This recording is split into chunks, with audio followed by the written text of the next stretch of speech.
Hi, it's Nick Shell with Family Friendly Daddy Blog.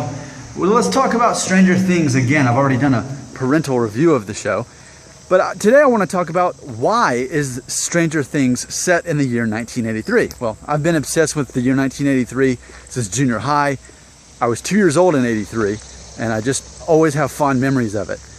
And so, I mean, I've noticed in the year 2016, 1983 is a popular year for things to take place. For example, X-Men Apocalypse, which came out this summer, takes place in 1983, and it's related to the plot because, from what I remember, the movie before that takes place in 1973. So there's a progression of the years as they develop these characters. So that made sense.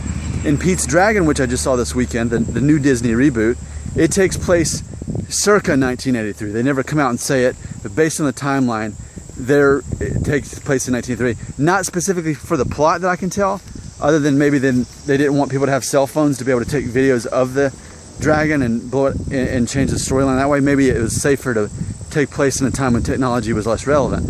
But either way, I'm 35 years old. Let's assume that I'm the average person in America, taking my kids to see this and also enjoying stuff. 1983 is just a fun, nostalgic year. It was a great year. And so with that being said, Stranger Things takes place in 1983 as well. And we could say it's for the same reasons that, you know, it's fun for nostalgic reasons and all that. And it makes cool music for the soundtrack and all that. But I did a little research. What about the plot makes it to where 1983 is crucial to the plot? Well, it's something called MK Ultra. MK Ultra. Just do your research on it.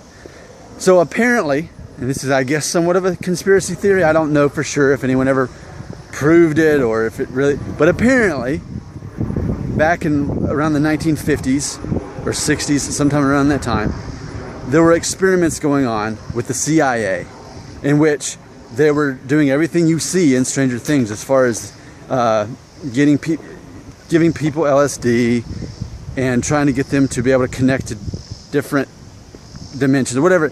That whole thing, when you look it up on Wikipedia, you'll see a lot of the plot of Stranger Things is based on that. So it would make sense that 1983 would sort of be the tail end of that project. I'm not saying it ever existed or didn't exist. That's not what I'm here to talk about. What I'm here to say is the timeline matches up to about the time that would have been kind of, they would have been wrapping up that project and deciding, okay, this thing was a failure, we should have never done this. Which is, by the end of season one, it seems to be the concept of what they're realizing about the project. So again, look up MK Ultra, and you'll see what's going on in Stranger Things.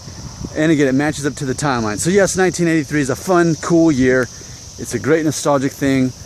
We either remember it or wish we could have been there or something like that. But it actually has to do with the plot. My name is Nick Shell, Family Friendly Daddy Blog. I hope you learned something. And if you have more to add, put it in the comments. Teach me more about this. I want to know more about it.